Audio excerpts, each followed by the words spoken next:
सदाशिवसमारम्भां शङ्कराचार्यमध्यमाम् अस्मदाचार्यपर्यन्तां वन्दे गुरुपरम्पराम्।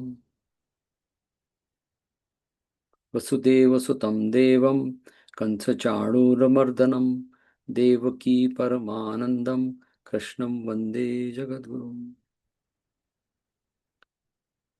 So in previous 5 sessions, we have covered chapter 1, which is Arjun Vishad Yoga, chapter 2, which is Gyan Yoga or Sankhya Yoga, chapter 3, which is Karma Yoga, chapter 4 and 5, which we covered, chapter 14th, which was Gunatraya Vibhag, and chapter 4 and 5, which we covered last week, which are extension of chapter 3.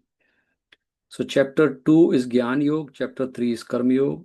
These are two fundamental teachings of Bhagavad Gita or any other Shastra. And everything is built on that. 3 and 4 and we saw 4 and 5 are extension of chapter 3, Karma Sannyas. So last time, whenever we talked about Karma Yoga, a lot of questions people have based on that shlok, Karmanyeva Adhikaraste, which is from the second chapter, 47th shlok, Ma Phaleshu Kadachan. And this is a very popular question, that why should we work if we are not focusing on goal? So Bhagavan is not saying that not focusing on goal. The Nishkam Karma Yoga means whatever I'm doing, if I have a feeling that I'm doing for the Lok Sangraha, which we saw the example of Swami Vivekananda, Bal Gangadhar Tilak, Arvindo Ghosh, Shankaracharya himself, Mahatma Gandhi. All these people continued to use Gita teaching for Lok Sangraha. So they kept doing the karma, and intense karma, in fact, all these people. And many other which are maybe not been known. So as long as Lok Sangraha, the welfare of all beings, is in the mind, then my focus on my personal goal is reduced or melt down. And that is Bhagavan is saying. He is not saying that. The example here is, in spite of all, at the end of all this teaching Bhagavad Gita, Bhagavan, many times during the Bhagavad Gita, Bhagavan has told Arjun, Yuddhaya Krat Nishchaya, get up Arjun, Uttisht. That means he is not losing the focus on the goal, which is Swadharma. Karma, when we say, it is Swadharma. So as long as it is Swadharma driven karma with the mind of welfare of all, which is Shreyas, that's what Arjun's question, tell me what is Shreyas. Preyas means my personal likes and dislikes. Shreyas means which is good for all. And then that is Karma Yoga, that is Nishkam Karma Yoga. So Bhagavan is not saying that just don't worry about but your motive is not personal goal, let's say in simple terms. So that's Karma Yoga, right? Now we are entering into a new topic, which is chapter 6, which is Gyan Yoga, Dhyan Yoga, or Atma Sanyam Yoga. When we say Atma Sanyam, means self-control, controlling not self in this. Let's not take self means Atma, controlling the senses. Indriya Nigraha. Atma Sanyam means control over the senses, or Dhyan Yoga. There are two names used, right? Why Bhagavan has brought this now after explaining Karma Yoga? We know there is a principle of sustainability. We always say that, what if I have acquired something, let me sustain it. So now Bhagavan has given Arjun the knowledge of the Atma Gyan and the Karma. What is the principle of Karma? But you have to sustain that teaching. You have to retain that teaching, convert that teaching into the personal characteristics or personality. So Dhyan is very helpful in that. Dhyan means meditation, which is a very popular term these days. But what is happening these days around the world is a small fragment, or a small, or I'll say the small part of, or a small model of that, what Bhagavan is saying here, Dhyan Yoga, which is good. Meditation, whatever we are doing outside of Bhagavad Gita is also good. But what we'll see what Bhagavan is saying about Dhyan to Arjun and why he's saying that. So there are certain benefits of Dhyan which will, and again, one more thing about karma. The karma we have to do keeping in mind we have to plan also. It's not that just forget the goal. When we say planning, means there is a goal, right? So chronological planning is good to have, and it's required. Like how many days I'll complete the work. There is a calendar here. There are dates. There are events. There are people around me when I'm doing karma. So that we need to do that. But as long as chronologically we are planning and we are doing karma, which is fine. If the planning becomes psychological, that's where the problem starts. And that's what Bhagavan says in the second 11th shloka of second chapter. Gatasu na gatasu nanusho chanti pandita. Don't worry about what has happened in the past, and don't worry too much about what is going to happen in the future. Stay focused in the presence. So that is one of the key element of Karma Yoga also. So anyway, so now we come to Dhyan Yoga. So before that, my Guruji Swami Dayananda Saraswati has very nicely put some, we can use the word benefits of Dhyan, but outcome of the technique of Dhyan. We don't do meditation. We create an environment for us to be in meditative state or Dhyan avastha, we can say. So what happens when once somebody is in Dhyan state, or the technique we use, that meditation or Dhyan technique, or Atma Sanyam, we can say self-control, control over senses. So what happens? So the three things will happen if we regularly who's following that or sit in Dhyan, we can say, like, or stay in Dhyan. So number one is we get the freedom from personal likes and dislikes. That is biggest human weakness. So we get freedom from likes and dislikes by doing Dhyan. And in Gita term, it is overcoming rag and dvesh. Rag means attachment, dvesh means aversion or dislike. But we overcome that because that is one of the biggest disturbance in the mind. And Dhyan is all about the mind. Mind is a central element in Dhyan. The one is free, we get freedom from likes and dislikes, means rag dvesh, we overcome rag dvesh. Second is we become, our mind become more abiding than reactive. We become more abiding. Abiding means stable than reactive. Generally we are reactive. Something happens, I'll just immediately react. So that is the advantage of Dhyan. In Gita terms, that is called Sthit Pragya. Second chapter, the last part of second chapter, Bhagavan talked about Sthit Pragya. Sthit Pragya means whose wisdom is established, or in other terms, the wisdom is always available to me whenever required. And that is Sthit Pragya. So that is once we sit in Dhyan, we do that practice, then we get this, that our mind is more abiding than reactive. The third thing what we get from that, we become an observer without judging. Typically, this is human weakness. We always judge. Anything I see, the first thing, either I react or judge. By doing this, following this technique, what Bhagavan is saying, or other teachers have said that, which is Dhyan Yoga or Atma Sanyam Yoga. We become an observer without judging. And in Gita terms, it is called Samadrashta. Samadrashta means who has equanimity of vision. I see everything with the same eye. And the basic rule of that, everything in this world, especially human being or the living being, everyone has same Atma. So I don't judge people by their outlook, by their gender, by their color, by their race, because everyone has the same Atma. And that is called vision, vision without judging, Samadrashta in Gita term. So these three benefits are there, benefit or outcome of the Dhyan process, right?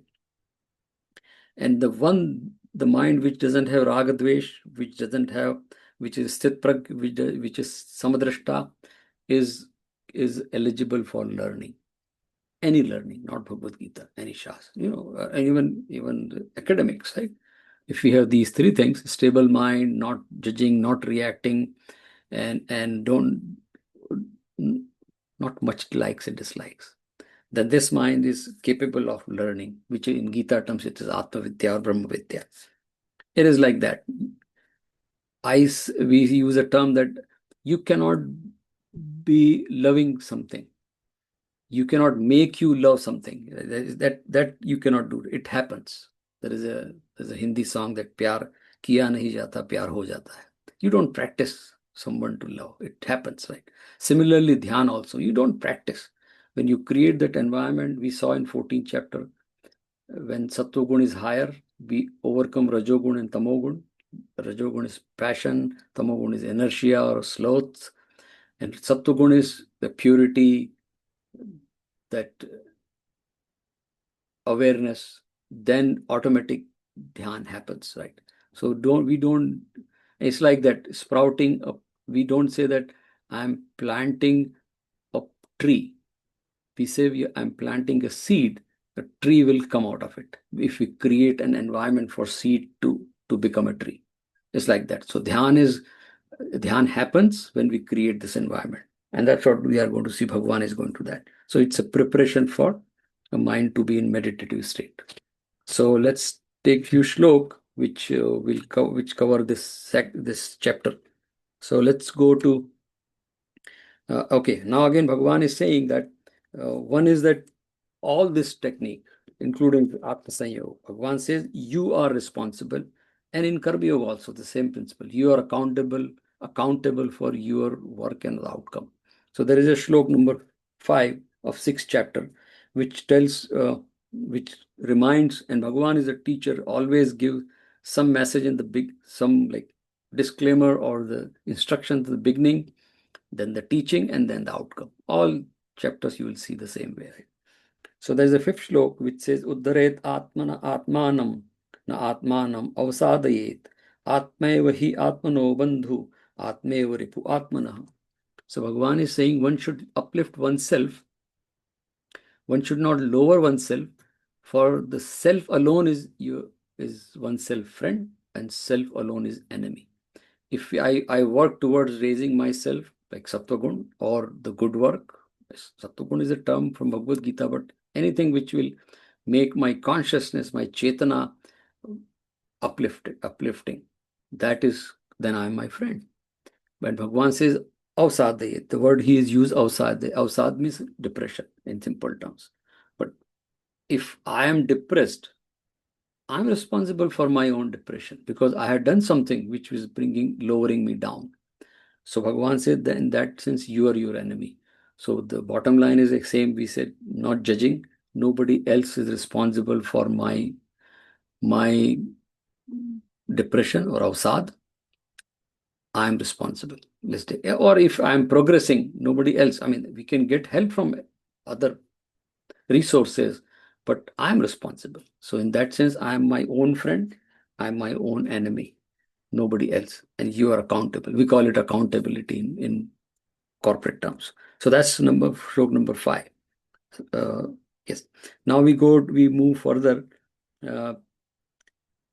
We'll take stroke number 11 to 12, which is a technique we'll do at the end. Now we move to shlok number 6. So another Bhagavan says in this practice or sadhana, which is Atma Yoga or Atma Sanyoga or Dhyan Yoga or any other sadhana, but right now he is focusing on that. So Bhagavan says for Dhyan Yoga to be meaningful, to be fruitful, we can say the outcome will come.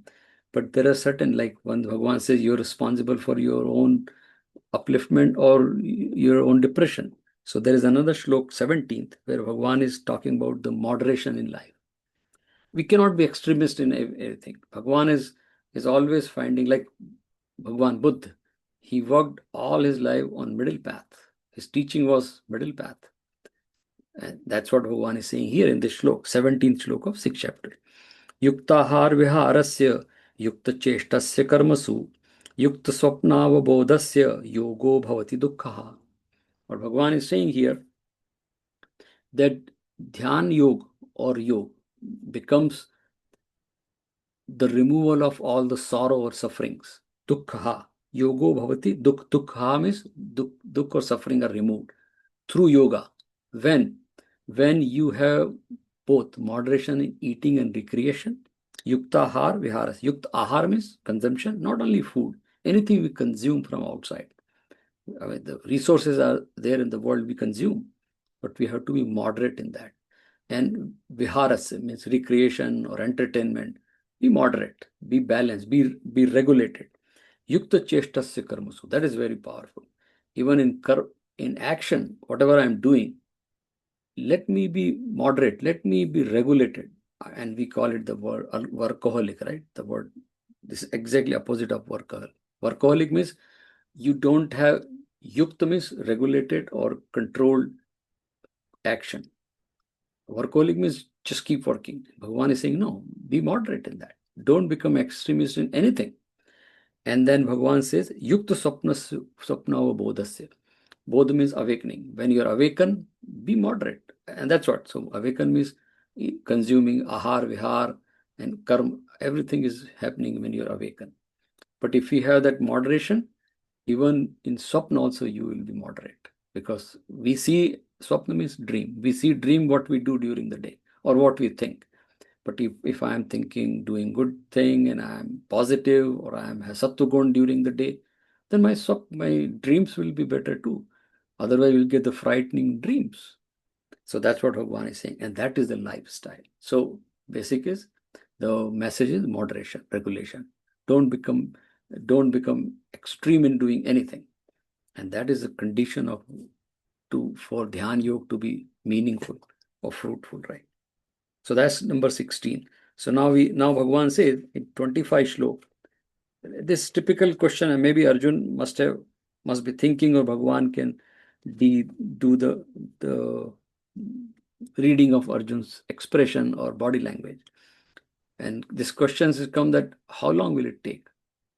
So Bhagavan is saying, he has said in earlier chapters also, the patience, dhrati, is one of the quality of a sadhak or practitioner in anything, not only spiritual, adhyatmic sadhana, in day-to-day life also. If I'm in sports also, I have to have a patience, right?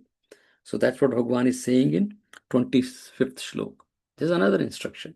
He says, Shaneh Shaneh uparamed buddhya, uparmed buddhya dhrati grahitaya, atma sanstham manah kratva, na kinchidapi chintayet.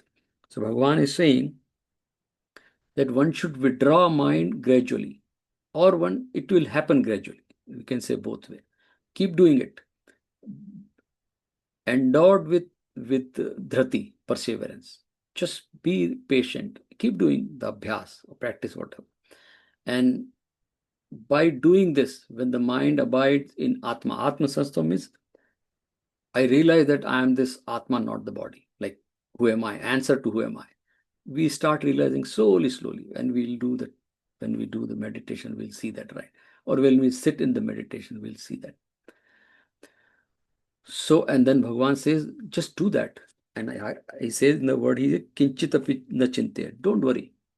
That's what he said in the beginning also, that ma shucha. Many times in the Bhagavad Gita, Bhagavan says, and all our teaching says that don't be anxious about the outcome.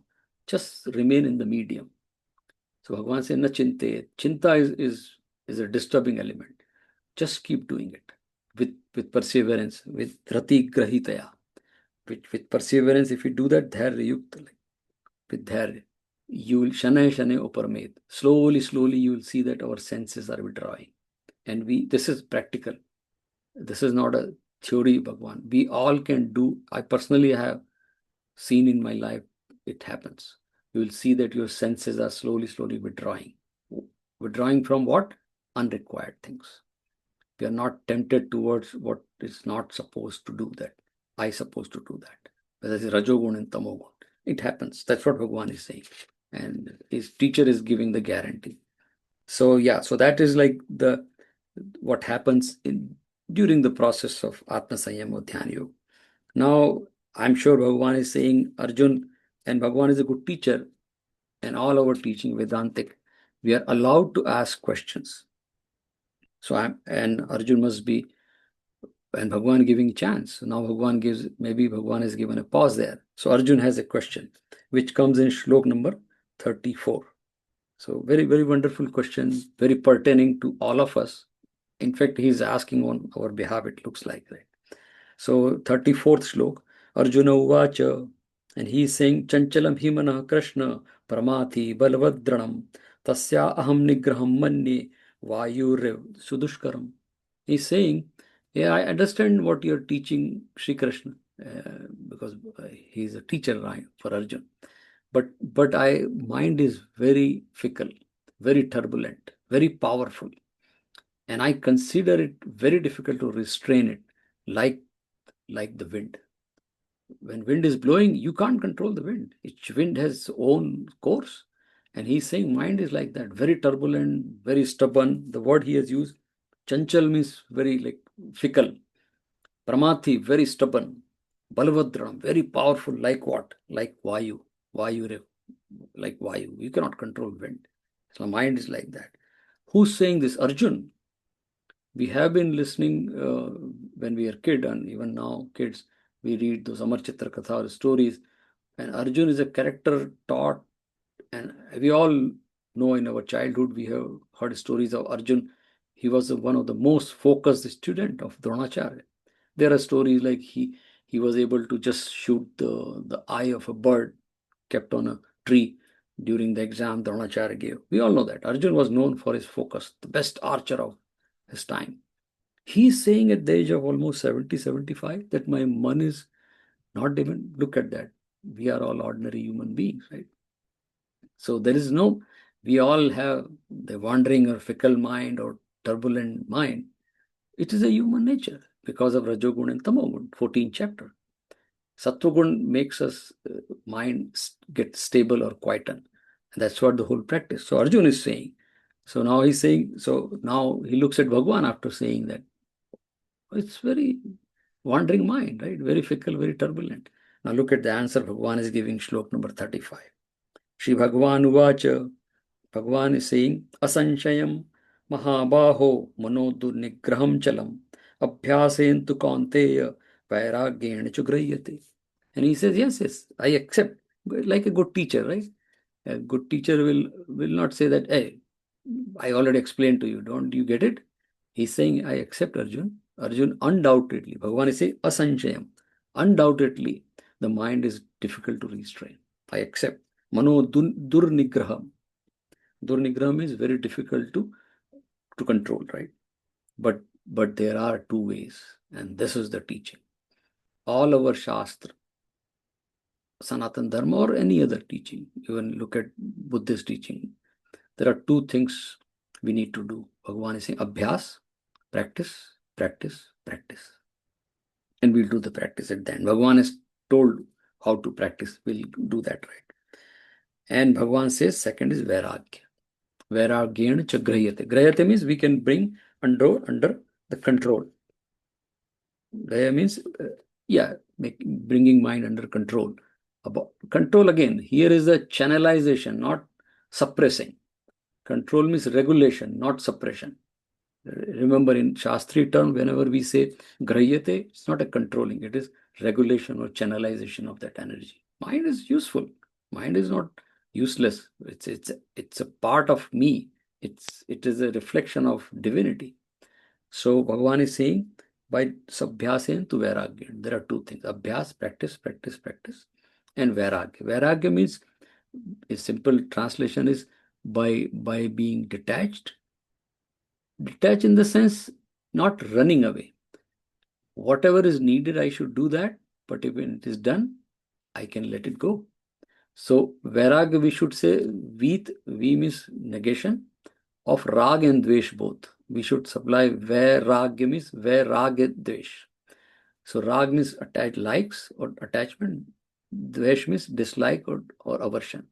So you have to rise above both, because if I have a dvesh, dislike, then again mind is disturbed. This is all. The likes and dislikes are part of mind.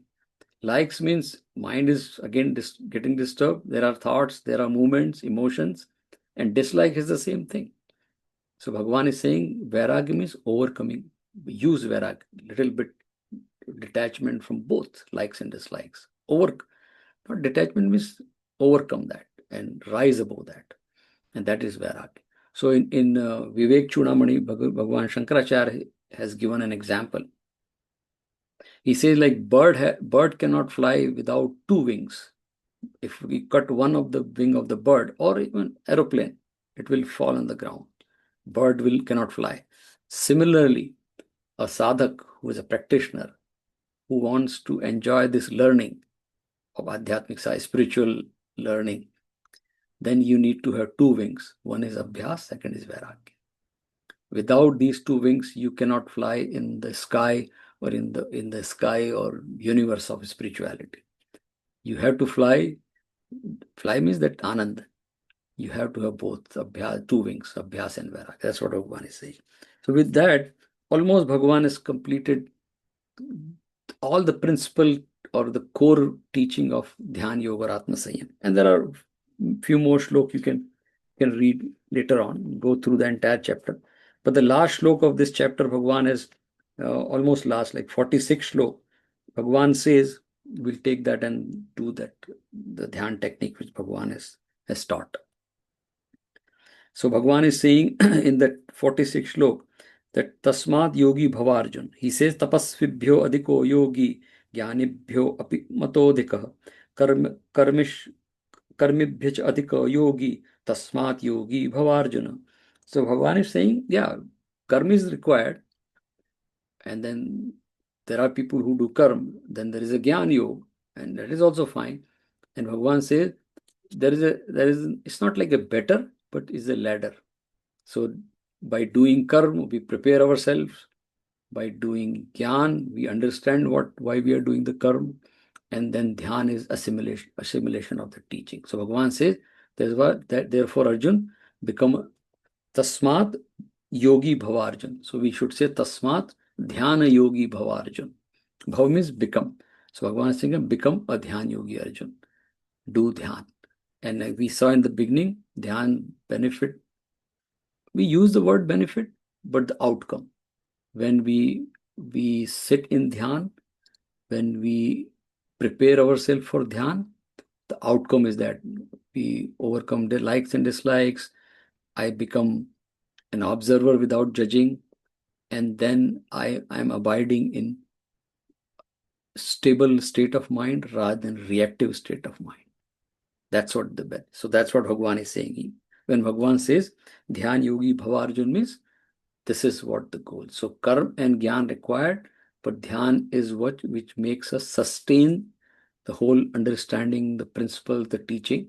And that's why dhyan it's very important. And these days, if we talk to doctors and medical health experts or mental health problems in all those countries, especially America, many other countries, they are all saying do meditation. There are techniques. They call it cognitive behavior therapy or many names. But what happens, they say, when you do dhyan, your vagus nerve gets activated, the serotonin or all those happy chemicals are released, and they activate the parasympathetic nervous system, which is called the system which is responsible for rest and digest, and it improves the gut health. All those benefits are there. But why, if you are, they say doing meditation, we don't say doing meditation. We create a situation where we become in meditative state. That's the right way to say. So let's go back to shlok number 11, 12, where Bhagavan has given the technique, and we'll do the same technique and do the dhyan. And I know, we all know that everybody is doing some or other technique these days, meditation. There are teachers, there are YouTube, which is good. You can keep doing that. But whatever you don't find in that, and if you find here what Bhagavan is telling, it is coming from Bhagavad Gita. I do this. I have various versions of this based on kids or based on some non-Hindu friends or Hindu friends. Same technique, but I use it in different ways, different language, different terms, but the same technique. So you can follow the same technique. You can add, if something you're doing, it is missing, you can add this, what Bhagavan is saying, to your own practice. But that's the advantage of dhyan. Bhagavan has already told to Arjun, who's accomplished archer, who's the best student, best personality of his time. To him, Bhagavan is recommending, do this, Arjun, because Bhagavan knows that after this teaching, Bhagavad Gita is over, he's going to go for the yuddha, the war, sadharma. So we all need to continue to work to perform our duties. The Dhyan is in the middle. It helps us continue to do what is required to be done. So the stroke number 10, Bhagwan has used 11 of 6th chapter. Bhagwan has used one word, sthir asanam atmana. You have to sit in the sthir asana. That's what Patanjali also say, that stay in a stable state, wherever, like on the chair or on the ground, but sit in a stable place. Then Bhagwan says in shlok number 13, I decipher all those, created a technique from these 3, 4, 5 shlokas. Bhagwan has not given all the details, but if you read, if you think based on other places in Bhagavad Gita, that's what Bhagwan is trying to say. And then he says, Sampreksh Nasikagram. What he is saying that Samam Kaya Shivo Grivam means keep the spine straight, which we say in the meditation. And he's saying keep the focus on the tip of the nostril, Nasikagram.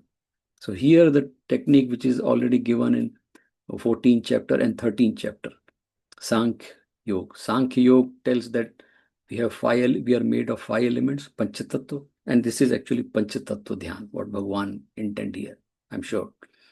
So Panchatattva Dhyan means there are 5 elements we are made of, and the whole creation is made of 5 elements, Panchatattva: Prithvi, Jal, Agni, Vayu, Akash, Earth, water, of course, Agni, which is fire, wind, air, or space. We are made. And 5 sense perceptions, which is nose, jiva means tongue, then eyes, skin, and ear. With these through 5 sense perception, we call it Jnanendriya, we interact with the Panch Tattva world, outside world. And that's where the whole world comes inside me, and behind this is the mind, and that's what mind gets disturbed. Our mind has the movement, the thoughts. So the purpose of this technique, which Bhagwan is saying, to quieten these senses. When these senses are quietened, the mind automatically gets quietened, because mind is not getting the feed from these senses, because you have shut down these senses from the outside world. They use this technique called CBT, cognitive behavior therapy in mental health. Same technique they use to quieten the mind of the person whose mental health means anxiety and stress and all. For everyone, this is applicable. And then when mind is quietened, the buddhi doesn't have to do much work, because buddhi works with mind. If there are no thoughts, buddhi will also quieten. And then the chitta, which is memory store, there's nothing to bring from the chitta memory store, because everything is quietened. And this is state, I realize, which Bhagwan is going to tell, that he says in the next shlok, when you reach to that state, yukta asita matpara. Matpara means I am the ultimate goal. I am in that Satchidanand Paramatma, that Sat, the Chit, the Anand. And that time, in this quiet thing, just think that you are that. I am is, Bhagwan is, ultimately our teaching is Tattvamasi. In that state, we realize that I am that, or Paramatma, I am that Anand. And that is, we can call it Dhyan or Samadhi. Various terms are used. But this is what the technique. So let's do that very quickly, what Bhagwan has said, and then enjoy, right? So typically, if you say Om 6 times, it takes 45 seconds or 50 seconds to six times say Omkar, and that helps activate the vagus nerve and basically parasympathetic nervous system. Or in simple terms, it quietens the mind. If you don't talk of neuroscience, it's simple. So 6 times Om. I will do once or twice here, but you can do 6 times. It takes 55 seconds. So take a deep breath. Now it is belly breathing, because there are advantages of belly breathing described everywhere, and you can read any yoga material, it says. So belly breathing means take a deep breath, and while exhale through mouth, say Om, right? Om.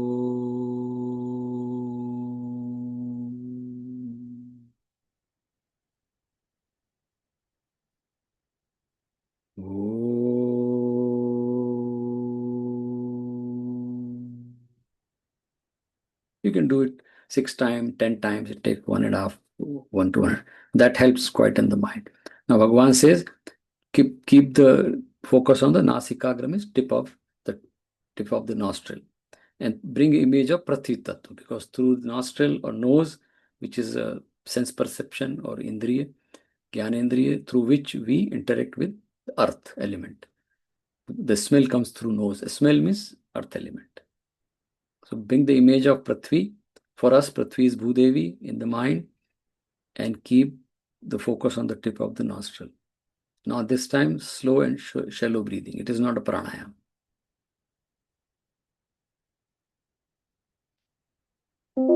Now shift focus to the tip of the tongue and bring image of Jal Tattva, which is for us Varuna Devata. Can bring image of any fountain, river, anything, or fall, Jal Devata. Now shift focus to the eyes and bring image of Agni Tattva, because through eyes we see or we interact with Agni Tattva. The best representation of Agni is Surya Bhagwan. So bring image of Surya Bhagwan or sun in mind and keep the focus on eyes.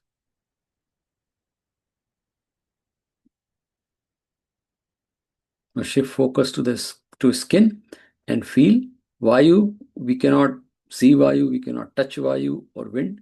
We can only feel wind on skin. Skin is the fourth sense perception or Gyanendriya, and on skin we can feel Vayu. When you do this technique, keep the focus on skin, we can really feel the Vayu around us.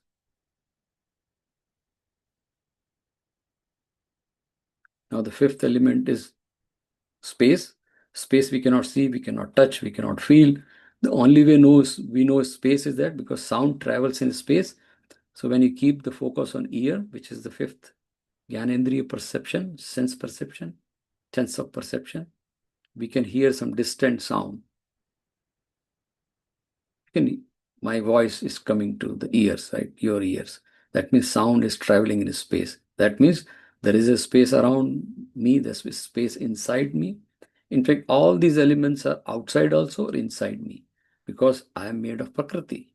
We will see in the 13th chapter when we go to, we are made of Prakriti, 5 elements. That's why when I do this Dhyan is used in CBT, cognitive behavior therapy. By doing this, these senses quietens. Once these senses are quietened, behind these senses there is a mind. Mind automatically gets quietened. We call it Manah Shanti, or peace of mind. Now at this stage, Bhagavan says Yukta Asit Matvara, but we can add one more step in the middle, that I am not these 5 elements, nothing, I am not these 5 senses, I am not even the mind, I am not behind mind, buddhi behind mind, I am not that ego, body identified, this individual, I am the Chaitanya Atma, which is we call it awareness, or unconditional or untainted consciousness. We call it Sakshi Chaitanya. I am that. That's what Bhagavan is saying. And then Bhagavan says, Yukta Asit Mattva. In this state, just bring me in the mind. Me means Bhagavan's any name, image, Omkar, anything in the mind. And think that I am that. Tattvamasi.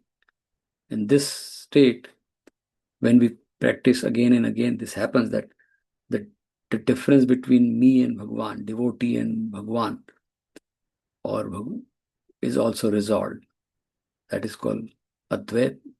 Only one thing remains, that either I am Brahmasmi or Tattvamasi. And that is called Dhyan or Samadhi state, whatever we call it.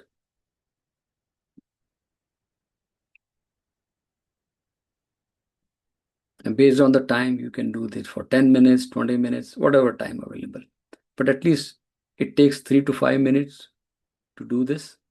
We can do 3 times during the day, as we saw in the 14th chapter, because of Rajogun and Tamogun are.